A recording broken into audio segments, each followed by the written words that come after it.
নমস্কার, সুরমাবার্তায় আপনাদের স্বাগত জানাই। আমি প্লাবন। এবারে দেখে নিচ্ছি সংবাদ শিরোনাম। করিমগঞ্জ জেলার নাম পরিবর্তন, নতুন নামকরণ শ্রীভূমি জেলা। বাজি ফটকা ফুটিয়ে আনন্দ উল্লাস যুব মোর্চা ও হিন্দুত্ববাদী সংগঠনের কর্মীদের। করিমগঞ্জ পুলিশের অভিযানে আটক 9 বাংলাদেশিকে ফেরত পাঠানো হলো বাংলাদেশে। পাতারকান্দির 5টি চা বাগানের জনগণের জন্য 5টি অ্যাম্বুলেন্স বন্টন বিধায়ক কৃষ্ণেন্দু পালের। ভোটার তালিকা থেকে 700 ভোটারের নাম বাদ, শাসক দলের বিরুদ্ধে ক্ষোভ জেলা কংগ্রেস সভাপতির। মহাসমাধিতে লীন শ্রী শ্রী শ্যামানন্দ আশ্রমের কর্তা বাবার। মণিপুরের বর্তমান পরিস্থিতির উপর লক্ষ্য রেখে আসাম মণিপুর সীমান্তে সক্রিয় কাচার পুলিশ। ভারতের প্রথম মহিলা প্রধানমন্ত্রী ইন্দিরা গান্ধীর জন্মজয়ন্তী পালন করিমগঞ্জে। নাম বদল হলো করিমগঞ্জ জেলার, নতুন নামকরণ হলো শ্রীভূমি জেলা। আতশবাজি ফাটিয়ে আনন্দ উল্লাস হিন্দুত্ববাদী দল সংগঠন সহ বিজেপির যুব মোর্চার কর্মীদের। 1919 খ্রিস্টাব্দে এই ভূখণ্ডে আসার পর এই ভূখণ্ডের উপর দাঁড়িয়ে মমতাবিহীন কালস্রোতে বাংলার রাষ্ট্রসীমা হতে নির্বাসিতা তুমি সুন্দরী শ্রীভূমি, এই উক্তিটি করে গিয়েছিলেন বিশ্বকবি রবীন্দ্রনাথ ঠাকুর। স্বাধীনতার পর থেকেই বিভিন্ন দল সংগঠন, বিশেষ করে রাষ্ট্রীয় স্বয়ংসেবক সংঘ ও তার শাখা সংগঠনগুলো এই করিমগঞ্জ জেলার নাম পরিবর্তন করে শ্রীভূমি জেলা করার জন্য দাবি জানিয়ে আসছিল।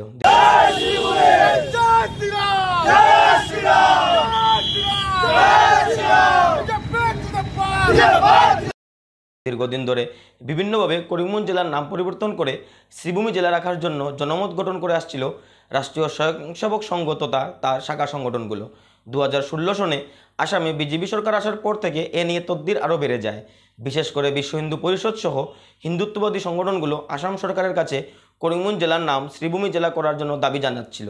মঙ্গলবার রাজ্য সরকারের ক্যাবিনেট বৈঠকে করিমগঞ্জ জেলার নাম পরিবর্তন করে শ্রীভূমি জেলা রাখা হয়। আসামের মুখ্যমন্ত্রী হিমন্ত বিশ্ব শর্মা ক্যাবিনেট বৈঠকের পর সাংবাদিক সম্মেলনে করিমগঞ্জ জেলার নাম বদলে শ্রীভূমি জেলা নামকরণের ঘোষণা দেন। ঘোষণার সাথে সাথে আনন্দে ফেটে পড়ে করিমগঞ্জ তথা শ্রীভূমি জেলার হিন্দুত্ববাদী সংগঠনগুলোর নেতাকর্মীরা। বিজেপি যুব মোর্চার সদস্যরা করিমগঞ্জ শহরের বিভিন্ন স্থানে বাজি ফটকা ফাটিয়ে আনন্দ উল্লাস করতে থাকে। যুব মোর্চার কর্মীরা জানান, দীর্ঘ প্রতীক্ষার অবসানের পর রবীন্দ্রনাথের সেই মহান বাণী থেকে এই জেলার নাম শ্রীভূমি করায় ওনারা আসামের মুখ্যমন্ত্রী হিমন্ত বিশ্ব শর্মাকে ধন্যবাদ জ্ঞাপন করেন। দীর্ঘদিনের আন্দোলনের পর বর্তমান সরকার করিমগঞ্জ জেলার নাম শ্রীভূমি নামকরণে আখ্যায়িত করায় শহরের বিভিন্ন স্থানে আতশবাজি ফুটিয়ে আনন্দে সামিল হন সাধারণ জনগণ। গুৰুত্ব আৰোপ কৰি আছিলো যে অসমৰ গাঁও, নগৰ, চহৰ বা জিলাসমূহৰ নামসমূহ বৰ্তমানৰ যিটো পৰিৱেশত আছে তাৰ পৰিৱৰ্তে ঐতিহ্যৰ চানেকি বা কিবা পৰম্পৰা বা সুন্দৰ আধুনিক অসমীয়া নাম যিবিলাক অলপমান সামাজিক দৃষ্টিত বৰ ভাল শব্দ নহয় তেনেকুৱা শব্দৰে গাঁও জিলাসমূহৰ নামাকৰণ হৈছে বা বহুত জিলাৰ বিভিন্ন ঐতিহ্য আছে, কিন্তু ঐতিহ্য প্ৰতিফলিত হোৱা নাই, নামটো বেলেগ ধৰণে হৈ আছে। তেনেকে আমি অসমত বহুবিলাক গাঁও আমি নাম বদলাইছিলো। আপোনালোকে জানে, যেনেকে আমাৰ ইয়াৰ কালাপাহাৰৰ নাম বদলোৱা হৈছিল, এনেকে আমাৰ বহুবিলাক বহু অঞ্চলত নাম বদলোৱা হৈছিল। আজি সেই শৃংখলাকে আগুৱাই লৈ গৈ ষ্টেট কেবিনেটে আজি আমাৰ কেবিনেটৰ বৈঠকত কৰিমগঞ্জ জিলাৰ নাম আমি শ্ৰীভূমি জিলালৈ শ্ৰীভূমি জিলা বুলি নতুনকৈ নামাংকন কৰিছো। এতিয়াৰ পৰা কৰিমগঞ্জ জিলা শ্ৰীভূমি জিলা হিচাপে নামাঙ্কিত হ'ব আৰু আজি কেবিনেটে তাৰ ওপৰত আমাৰ সিদ্ধান্ত গ্রহণ করেছে। যুব মোর্চার সব ছেলেরা আমরা আজকে পুরা গোটা করিমগঞ্জেই আতশবাজি করছি, আনন্দ করছি। মাননীয় মুখ্যমন্ত্রী আসামের উনি করিমগঞ্জ জেলার যে নাম ছিল আগে, এটা রিনেম করে উনি শ্রীভূমি জেলা আজকে অফিসিয়াল গ্রান্টিং দিয়েছেন। করিমগঞ্জ জেলাকে শ্রীভূমি জেলা হিসাবে আজকে মাননীয় আসামের মুখ্যমন্ত্রী হিমন্ত বিশ্ব শর্মা মহাশয় যে ঘোষণা করেছেন, সেটা করিমগঞ্জবাসীর দীর্ঘদিনের দাবি ছিল। বিশেষ করে সংঘ পরিবারের দীর্ঘদিনের সেটা দাবি ছিল যে করিমগঞ্জকে জেলার নাম বদল করে সেটাকে শ্রীভূমি জেলা করতে হবে। বিগত স্বাধীনতার প্রায় 60 বছর থেকে 60 বছর যে দল ভারতবর্ষকে শাসনের নামে শোষণ করেছে, তারা ভারতবর্ষের ঐতিহ্য সংস্কৃতিকে একবারে দুলন্বিত করে শেষ করেছে। আজকের দিনে ভারতীয় জনতা পার্টি সরকার আমাদের বিশেষ করে আমি যদি বলি আমার করিমগঞ্জ জেলার নাম আজকে পরিবর্তন করে শ্রীভূমি জেলা যেটা করেছেন মাননীয় ডক্টর হিমন্ত বিশ্ব শর্মা মহাশয়, উনি করিমগঞ্জের ঐতিহ্য, করিমগঞ্জের সংস্কৃতি আমাদের ভবিষ্যৎ প্রজন্মের কাছে এবং বর্তমান প্রজন্মের কাছে যাতে আমাদের ভবিষ্যৎ, আমাদের সংস্কৃতি ঐতিহ্য যাতে সুরক্ষিত থাকে সেই কথা চিন্তা করে উনি সেই পদক্ষেপ নিয়েছেন। আমার যেটা মনে হচ্ছে এবং সেটা সংঘ পরিবারের যে দাবি ছিল সেটা সেই দিকে লক্ষ্য করে সেই দাবি ছিল। আজকে যারা সেই সময় যারা দাবি রেখেছিলেন সংঘ পরিবারের পক্ষ থেকে, হয়তো আজকে অনেকেই আজকে এখানে নেই, হয়তো নেই ওনারা কয়েকজন, কিন্তু ওনারা যে দাবি রেখে গিয়েছিলেন তার সম্মান জানিয়েছেন আজকে আমাদের মাননীয় মুখ্যমন্ত্রী ডক্টর হিমন্ত বিশ্ব শর্মা মহাশয়।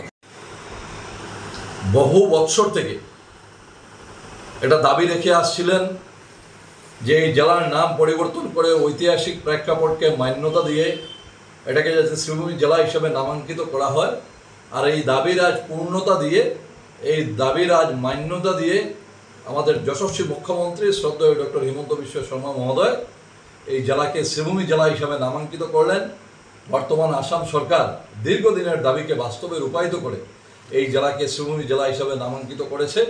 আমরা তার জন্য আসাম সরকার এবং সরকারের মাননীয় মুখ্যমন্ত্রী শ্রদ্ধেয় ডক্টর হিমন্ত বিশ্ব শর্মা মহোদয়কে অশেষ কৃতজ্ঞতা এবং ধন্যবাদ জ্ঞাপন করছি।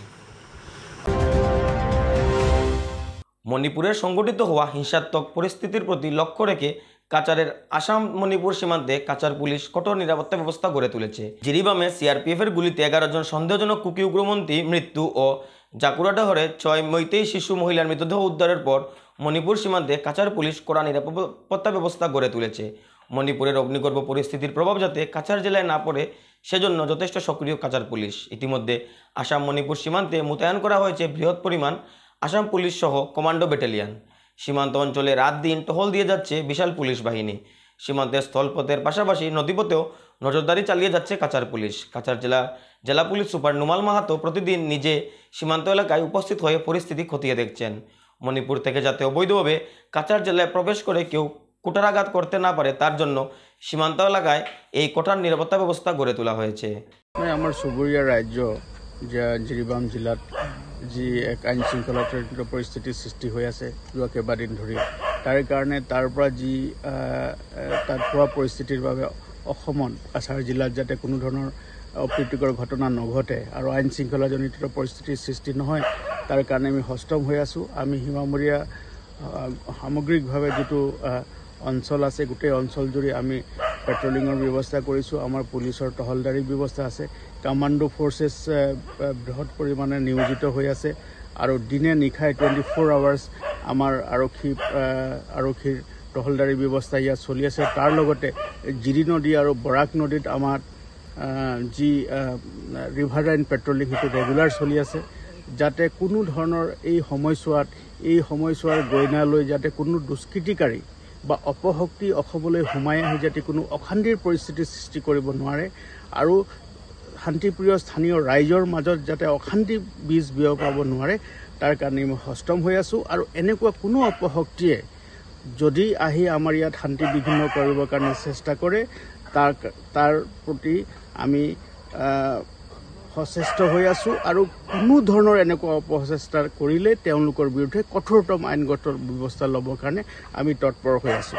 অসমৰ মাননীয় মুখ্যমন্ত্ৰী ডাঙৰীয়া আৰু অসমৰ আৰক্ষী সঞ্চালক প্ৰধান ডাঙৰীয়াৰ কাৰা নিৰ্দেশ আছে যে কোনো ধৰণৰ আইন শৃংখলা পৰিস্থিতিৰ সৃষ্টি কৰিবলৈ যি অপশক্তি ইয়াত চেষ্টা কৰিব তেওঁলোকৰ বিৰুদ্ধে কঠোৰতম আইনগত ব্যৱস্থা ল'বৰ কাৰণে আমি বদ্ধপৰিকৰ আৰু তেওঁলোকক কোনো যাতে হাৰি যাব নোৱাৰে তাৰ কাৰণে আমি তৎপর হয়ে আছো।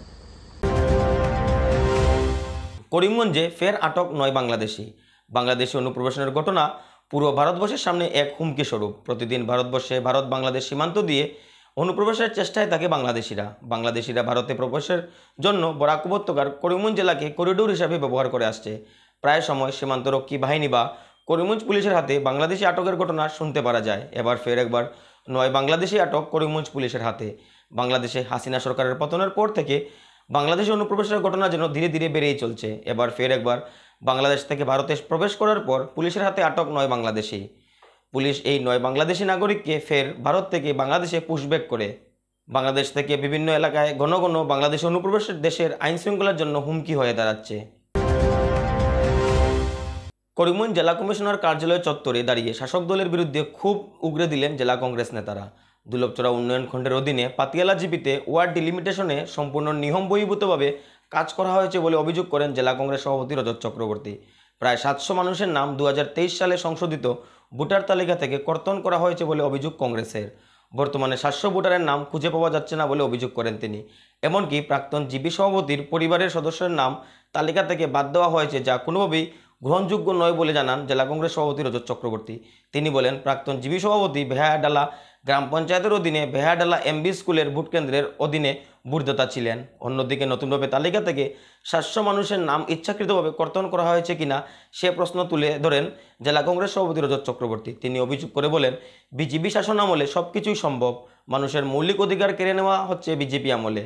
মোদী আমলে জেলা থেকে পঞ্চায়েত সর্বক্ষেত্রে ভোট বিলুপ্ত করে ভোট বৈতরণীর পার হওয়া কোনোভাবেই সম্ভব নয় বলে হুঙ্কার দেন তিনি। এদিন এই ঘটনার পরিপ্রেক্ষিতে জেলা কংগ্রেসের পক্ষ থেকে করিমগঞ্জে জেলা শাসকের নিকট এক স্মারকপত্র প্রদান করা হয়। দুলভচড়া ব্লকের পাতিয়ালা জিপি বিয়াইডালা গ্রামের 10 নম্বর ওয়ার্ডের 700 ভোট মিসিং রয়েছে। তার পরিপ্রেক্ষিতে আমরা জেলাধিপতির মুখে একটা মেমোরেন্ডাম আমার জেলা কংগ্রেস সভাপতি কংগ্রেসের নেতৃবৃন্দের লইয়া এটা দাখিল করছি। এটা অতি সত্তর আমরা নামগুলো পুনরায় নাম লিস্টে আমরা দিই। জেলাধিপতি অভিযুক্ত ব্যবস্থা দেবেন বলে আশ্বাস করি। যে আলেকজান্ডার বলেছিলেন সেলুকাসকে, সত্য সেলুকাস কি বিচিত্র এই দেশ। এই শ্লোকটা বিগত 10 বছর থেকে আমরা অনুধাবন করতে পারছি। তো সেলুকাসও নেই, আলেকজান্ডারও নেই, কিন্তু আমরা এখন কাকে সম্বোধন করে এই কথাটা বলবো? সচ মোদিজি, क्या जमाना आ गया। সত্য মোদিজি কি বিচিত্র এই ভারতবর্ষে। কারণ আপনারা দেখেছেন অ্যাসেম্বলি ডিলিমিটেশন, পঞ্চায়েতের ডিলিমিটেশন, এই বিভিন্ন ডিলিমিটেশন করে কাটেঙ্গে বাটেঙ্গে কাটেঙ্গে করতে করতে মানে কি যে একটা করার প্রচেষ্টা করছেন ওরা। যে ভারতবর্ষের কনসেপ্ট ছিল অনেকটাই মে একটা, হ্যাঁ, নানা ভাষা নানা মত নানা পরিধান বিভেদের মাঝে দেখো মিলন মহান এই ভারতবর্ষ। আজকে কাটেঙ্গে তো বাটেঙ্গে তো কাটেঙ্গে, ডিলিমিটেশন পঞ্চায়েতের ডিলিমিটেশন অ্যাসেম্বলির করতে করতে কোন জায়গায় মানুষকে কী একটা করার প্রচেষ্টা চলছে আমরা সেটা বুঝতে পারছি না। আজকে দেখুন পঞ্চায়েতের ডিলিমিটেশন করা হয়েছে, 700 ভোটারের নাম নেই, ড্রাফট রোলে 700 ভোটার মিসিং। তো what the hell is going on? কি চলছে? হ্যাঁ, না কি করতেছে? মানে government machinery is totally acting as a puppet and total things are being done by the BJP organization itself. BJP সংগঠন সমস্ত কিছু সরকারি কাজ করে দিচ্ছেন এবং সরকারের প্রতিনিধি যারা আছেন তারা শুধু সই করছেন। That is going on. এটা কতদিন আর আমরা সহ্য করব? আমরা এটা সহ্য করব না। পঞ্চায়েত ইলেকশন করা লড়ছে, মানুষকে যত কাটা এবং বাটা হোক পঞ্চায়েতের জবাব করিমগঞ্জে 5,26,000 মানুষ দেবে। সরকারি বরাদ্দে একই দিনে পাতারকান্দির 5টি বাগানে জনগণের জন্য 5টি অ্যাম্বুলেন্স বণ্টন করলেন বিধায়ক কৃষ্ণেন্দু পাল। প্রত্যন্ত চা বাগান এলাকায় দ্রুত স্বাস্থ্য পরিষেবা পৌঁছে দিতে উদ্যোগী হলো আসাম রাজ্য সরকার। এ মর্মে একই দিনে রাজ্য সরকার কর্তৃক বরাদ্দ 5টি অ্যাম্বুলেন্স বণ্টন করলেন পাতারকান্দির বিধায়ক কৃষ্ণেন্দু পাল। বিধায়ক কৃষ্ণেন্দু পালের উপস্থিতিতে পাতারকান্দি হাসপাতালে করিমগঞ্জ জেলা যুগ্ম স্বাস্থ্য আধিকারিক ডক্টর সুমনা নাইডিং, জেলা আয়ুক্ত প্রদীপ দ্বিবেদী, পাতারকান্দি সমজেলার দায়িত্বপ্রাপ্ত এডিসি মিনার্ভা দেবী, হাসপাতালের এসডিএমও বসন্ত কুমার সিং সহ স্বাস্থ্য বিভাগের অন্যান্য আধিকারিকদের সঙ্গে নিয়ে আনুষ্ঠানিকভাবে অ্যাম্বুলেন্সগুলো বণ্টন করা হয়। বৈটাকাল, বুবরিঘাট, পুতনি, হাতিগিরা ও সিপেঞ্জুরি চা বাগানের ম্যানেজারদের হাতে আনুষ্ঠানিকভাবে এই অ্যাম্বুলেন্সগুলোর চাবি তুলে দেওয়া হয়। এর আগে এদিনের এই মহতী অনুষ্ঠানের শুরুতেই রাজ্য সরকার কর্তৃক মঞ্জুরিকৃত জরুরি পরিষেবার অ্যাম্বুলেন্স বিতরণের মূল উদ্দেশ্য তুলে ধরেন জেলা স্বাস্থ্য বিভাগের ডিপিএম হানিফ আহমেদ। পরে উক্ত অনুষ্ঠানে বিধায়ক কৃষ্ণেন্দু পাল তার বক্তব্যে রাজ্যের মুখ্যমন্ত্রী হিমন্ত বিশ্ব শর্মার নেতৃত্বে সরকারের প্রতি কৃতজ্ঞতা প্রকাশ করে গাড়িগুলোর সঠিক রক্ষণাবেক্ষণের জন্য নিজ নিজ বাগান কর্তৃপক্ষের প্রতি অনুরোধ জানান। সরকারের এখন উদ্যোগকে সাধুবাদ জানিয়েছেন স্থানীয়রা। পাতারকান্দি থেকে ভানুচন্দ্রের প্রতিবেদন।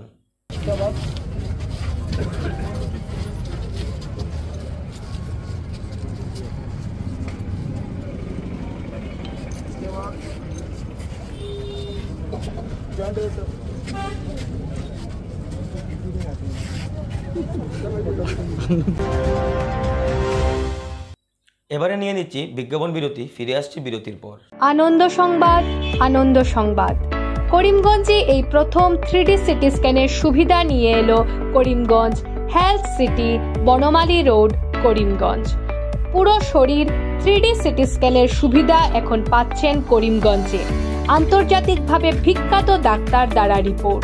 3D সিটি স্ক্যানের জন্য যোগাযোগ করুন telephone 03843260705, mobile 9678033047। Karimganj health city, Banamali road, Karimganj আপনাদের সেবায় নিয়োজিত।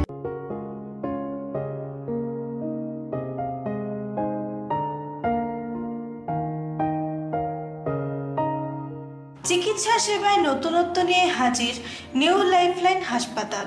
অত্যাধুনিক প্রযুক্তিতে এখানে pinhole surgery, gallbladder, appendix surgery করা হয়। শিলচর মেডিকেল কলেজের সার্জারি বিভাগের অতিরিক্ত প্রফেসর ডক্টর RC শ্যাম সার্জারিগুলি করবেন। তাছাড়া তিনি প্রতি শনিবার বিকেল 3টে থেকে OPD-তে রোগী দেখবেন। রয়েছেন শিশুরোগ বিশেষজ্ঞ ডাক্তার গুলজার হোসেনও।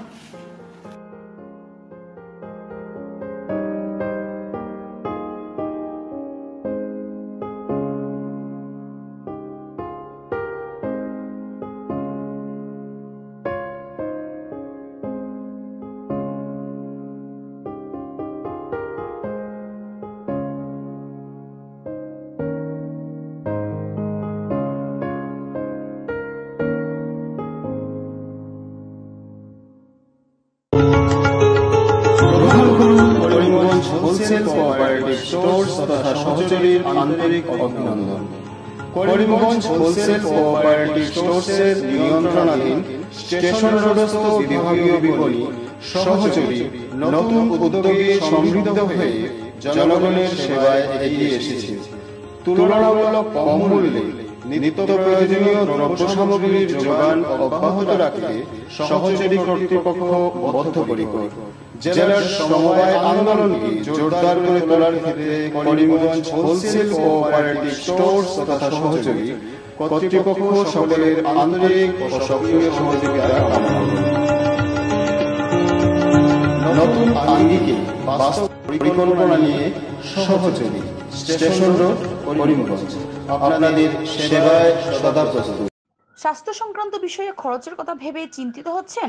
এখন আর চিন্তার কোনো কারণ নেই, কারণ আপনাদের সেবায় এসে উপস্থিত হয়েছে জীবনজ্যোতি হাসপাতাল। এখানে অনেক কম খরচে আপনি পেয়ে যাবেন অনেক অভিজ্ঞ চিকিৎসকদের দল। Child specialist, cardiologist, urologist, gynaecologist, skin specialist, orthopaedics, neurologist, এছাড়াও নর্মাল ডেলিভারি, সার্জিয়ান ডেলিভারি, সব রকমের ortho surgery, advance laparoscope surgery, knee replacement, spine surgery, সব রকমের ইউরো সার্জারির সুবিধা ছাড়াও অপারেশন থিয়েটার, 24 ঘন্টা emergency ward, ICU labour room, medical specialist, general ward, laboratory, hospital dispensary, গাড়ি পার্কিংয়ের স্থান ছাড়াও নানান প্রকার সুযোগ সুবিধা অনেক কম খরচে লাভ করতে পারবেন জীবনজ্যোতি হাসপাতালে। তাই আর দেরি না করে আজই চলে আসুন। যোগাযোগের নম্বর 7637062954, 8638048459। আমাদের ঠিকানা নীলামবাজার, গান্ধী জিপি, দুর্গানগর রোড, আসাম 788722।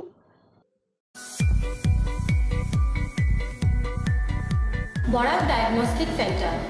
এখানে digital ECG, digital EEG, digital X ray, computerised pathology, microbiology, histopathology, colour doppler, sonography ইত্যাদি করা হয়। আমাদের প্রতিষ্ঠান প্রতিদিন সকাল 7টা থেকে রাত্রি 9টা পর্যন্ত খোলা থাকে। প্রতিদিন সকাল 8টা থেকে সোনোগ্রাফি করা হয়।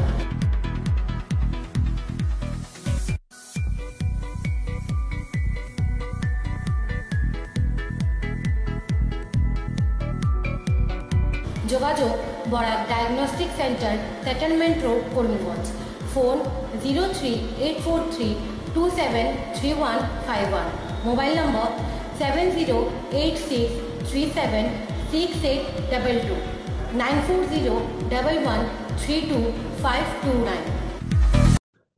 আনন্দ সংবাদ, আনন্দ সংবাদ, আনন্দ সংবাদ। হিরো মোটোকপের নানা বাইকের সম্ভার নিয়ে করিমগঞ্জে এসে উপস্থিত হলো রয়্যাল আর্টস হিরো শোরুম। আমাদের রয়্যাল আর্টস হিরো শোরুমে উন্নত প্রযুক্তির ও দুর্দান্ত মাইলেজের সুপার স্প্লেন্ডারের সব মডেলের bike, glamour Xtec drum, glamour classic disc, Karizma XMR, passion plus, এছাড়াও হার্লে ডেভিডসনের বাইকও পাওয়া যাচ্ছে আমাদের শোরুমে।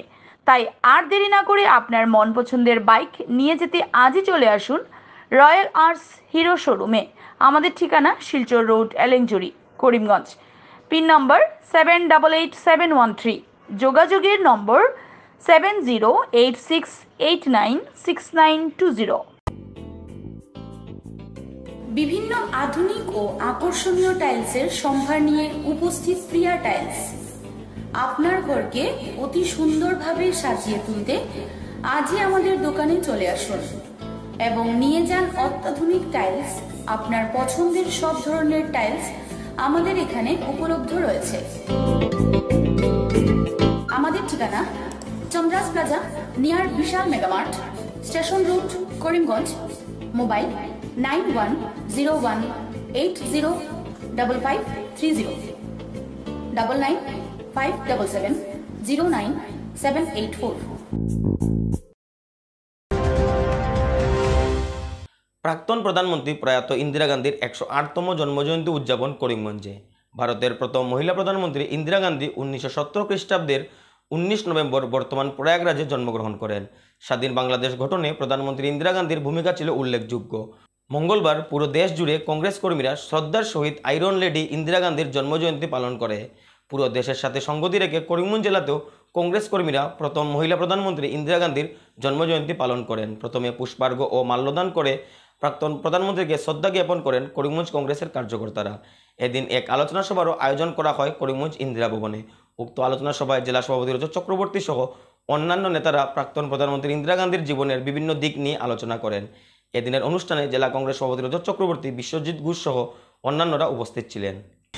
আজ ভারতবর্ষের প্রাক্তন প্রধানমন্ত্রী, এশিয়ার মুক্তিসূর্যা, ভারতরত্ন, আয়রন লেডি প্রয়াত শ্রীমতী ইন্দিরা গান্ধী 108তম জন্মবার্ষিকী। প্রতি বৎসরের ন্যায় এবারও আমরা করিমগঞ্জ জেলা কংগ্রেস ভবনে ইন্দিরাজির জন্মদিন আমরা উদযাপন করছি। আমরা সবাই জানি যে 1917 ইংরেজির 19শে নভেম্বর এলাহাবাদে জন্মগ্রহণ করেছিলেন এই মহিয়সী নারী এবং একটানা 17 বছরেরও অধিক প্রধানমন্ত্রীর দায়িত্ব পালন করেছিলেন। পণ্ডিত জওহরলাল নেহেরু পর অধিককাল শ্রীমতী ইন্দিরা গান্ধী এই ভারতবর্ষের শাসন ক্ষমতায়। দেবকান্ত বড়ুয়া বলেছিলেন, India is Indira, India is Indira. এবং আমরা সবাই জানি যে ওনাকে কিভাবে হত্যা করা হয়েছে। সেই ইন্দিরা গান্ধীর, সেই এশিয়ার মুক্তিসূর্যা আজকে জন্মদিবস। আমার বর্তমান ভারতীয় জাতীয় কংগ্রেসের সর্বভারতীয় নেতা, প্রাক্তন সভাপতি নিখিল ভারত কংগ্রেস কমিটি, উনি পরিষ্কার ভাষায় বলেছেন গতকাল যে আজকে 1947 ইংরেজিতে জাতির জনক মহাত্মা গান্ধী, পণ্ডিত জওহরলাল নেহেরু, বল্লভভাই প্যাটেল, আবুল কালাম আজাদ, দিগ্গজ নেতাদের নেতৃত্বে এই দেশ যখন স্বাধীন হয়েছিল তখনও এই স্লোগান উঠেনি ভারতবর্ষে, কারণ ভারতবর্ষ প্রাক স্বাধীনতা থেকে শুরু করে এখন পর্যন্ত ভারতবর্ষ এক আছে বলে আমরা বিশ্বাস করি, আমরা যারা কংগ্রেস করি। কিন্তু আজকে নির্বাচনকে কেন্দ্র করে মহারাষ্ট্রে এবং ঝাড়খণ্ডে আজকে বলা হচ্ছে बांटोगे तो काटोगे। What does it mean? बांटोगे तो काटोगे का मतलब क्या है? ভারতবর্ষের মানুষ এক ছিল, ভারতবর্ষের মানুষ আজকেও এক আছে। আমরা এক ছিলাম, আমরা আজকেও এক আছি। তাই আজকে এই আমাদের প্রয়াত নেত্রী যাকে আমরা ইন্দিরা মাই বলে আমরা সম্বোধন করি সমগ্র ভারতবর্ষের মানুষ, এবং দেবকান্ত বড়ুয়ার সেই শ্লোকের সঙ্গে মিলিয়ে আজ আবার আমি বলতে চাই, Indira was India and India was Indira till India is Indira, India is Indira. মহাসমাধিতে লীন শ্রী শ্রী শ্যামানন্দ আশ্রমের শতায়ু কর্তা বাবা। বরাকের ঐতিহ্যবাহী শ্রী শ্রী শ্যামানন্দ আশ্রমের কর্তা বাবা ইহলোক ত্যাগ করে স্বর্গলোক গমন করেন সোমবার নিশারাত্রি। এক সুখ সংবাদ পাওয়া মাত্রই ভোরবেলা থেকে আশ্রম প্রাঙ্গণে হাজার হাজার ভক্তদের সমাগম হতে থাকে। শ্যামানন্দ বাবার মন্দির প্রাঙ্গণে উনার নশ্বর দেহটিকে সন্ন্যাসী ধারার মধ্যে সমাধিস্থ করা হয়। কর্তা বাবার দেহটিকে সমাধিস্থ করার সময় শিলচর রামকৃষ্ণ মিশনের সম্পাদক গণদিশানন্দজি মহারাজ উপস্থিত হয়ে জানান যে শিলচর শ্যামানন্দ বাবা বা সন্ন্যাসী বাবার আশ্রম এই অঞ্চলের প্রসিদ্ধ মঠ ও মন্দির সহ আশ্রমগুলোর মধ্যে অন্যতম প্রসিদ্ধ আশ্রম হিসাবে খ্যাতি রয়েছে। শ্রী শ্রী শ্যামানন্দ বাবার দেহ রাখার পরবর্তী সময়ে এই কর্তা বাবা ও উনাকে কেউ কেউ মনু বাবা হিসাবেও ডেকে থাকেন। তিনি বয়স 20 থাকাকালীন এই আশ্রমে এসেছিলেন ও এই আশ্রমের সম্পূর্ণ দায়িত্ব উনার কাঁধে ছিল, কিন্তু তিনি যেদিন থেকে আশ্রম জীবনে প্রবেশ করেন সেদিন থেকেই তিনি আশ্রমের পিছনে থাকা একটি নির্দিষ্ট অন্ধকার ঘরে সুদীর্ঘ 80 বছর মৌনব্রত অবস্থায় ছিলেন এবং কারোর সাথে দেখা করতেন না। আজীবন ঈশ্বর সাধনায় মগ্ন ছিলেন তিনি।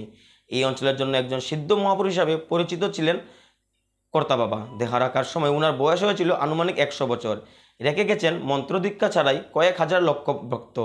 আগামী দিনেও এই আশ্রম একই ধারায় চলে যাবে বলে জানান মিশনের মহারাজ। আশ্রমের এক সূত্রে জানা যায় শ্রী শ্রী শ্যামানন্দ আশ্রমের শতায়ু কর্তা বাবা বা মনু বাবার নাম ছিল জিতেন্দ্র ব্রহ্মচারী। আজকে ব্রাহ্ম মুহূর্তে বাবা শরীর ত্যাগ করেছেন। আমি সকালে একবার এসেছিলাম ভোরবেলাতে, এখন তো বাবার সমাধি হচ্ছে, তাই এখন বাবার স্মরণ একটু ফুল দিয়ে প্রণাম করে গেলাম। বাবা আমাকে খুব ভালোবাসতেন, কতবার প্রসাদ পাঠিয়েছেন, কতবার এসেছি, অন্যের মাধ্যমে কত উপদেশ পেয়েছি। তাই আজকে বাবার এই সমাধির দিনে কষ্ট হচ্ছে, কিন্তু এটা তো সমাজের নিয়ম, জগতের নিয়ম, যা আসা তো আছেই। বাবা উচ্চধরের সাধক, তিনি ভগবানের কাছেই যাবেন, এ বিষয়ে কোনো সন্দেহ নেই।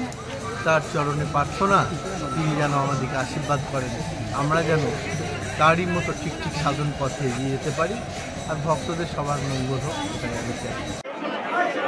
আজকে আমরা জানি যে আমাদের এই দেশে অনেক সাধু সন্তরা আছে, আর সাধু সন্তদের মধ্যে উনি একজন সাধু সন্ত ছিলেন। ওনার যে ত্যাগ, ওনার যে ডিভোশন মা কালীর প্রতি, সন্ন্যাসী বাবার প্রতি ছিল, সেটা অনেক কম মানুষের পায়। আমরা ছোটোবেলা থেকেই আমরা ওনার কথা শুনে বড় হয়েছি। আমাদের মা বাবা, আমাদের ঘরের প্রত্যেক মানুষরাই আমরা সবাই সন্ন্যাসী বাবার আমরা ভক্ত, আর ওনার কথা আমরা সবসময় শুনতে থাকি। আমরা শুনতাম যে উনি চোখে উনি মানে সামনে আসতেন না, ওনার দর্শন আমরা কোনোদিনও পেয়েছি না, বাট উনি যে আছেন সেটা অবশ্য আমাদেরকে ফিল হবে। আর আমরা জানি যখন সাধু সন্তরা যখন দেহত্যাগ করেন তখন ওরা একটি পজিটিভ ভাইব পুরো সমাজের মধ্যে ওরা ছড়িয়ে দেয়। আমার দৃঢ় বিশ্বাস যে আমরা সবাই একটু পজিটিভিটি নিয়ে, ওনার আশীর্বাদ নিয়ে আমরা যাব, আর উনি যেগুলো কাজই সমাজের জন্য করেছেন ঠিক সেইগুলো কাজও আমরা আমাদের নিজেদের মধ্যে আমরা নেওয়ার চেষ্টা করব। সুরমা বার্তা এ পর্যন্তই। আগামীকাল আবারও দেখা হবে একই সময় একই চ্যানেলে। নমস্কার।